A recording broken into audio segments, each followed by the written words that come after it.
those whose hands were involved in abduction and forceful rendition of Mazi Nnamdi Kanu violated his right. They are simply coup plotters. Those who calculated it at the same time carried out the process perfectly are coup plotters. They are no different from coup plotters. And for much you know, his rights was violated. His human rights was violated. And those shall be brought to book. They shall face the law because they committed crime to humanity. Take it or you leave it.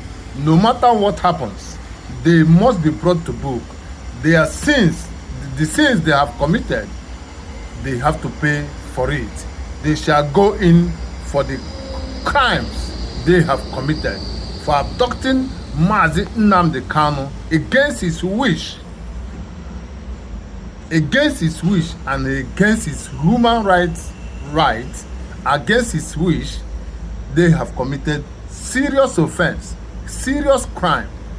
And if it is the government against government, both governments have committed sacrilege. If you want to take it that way, they have committed sacrilege, and they must face the wrath of the law, as well as they must face God for judgment on this case.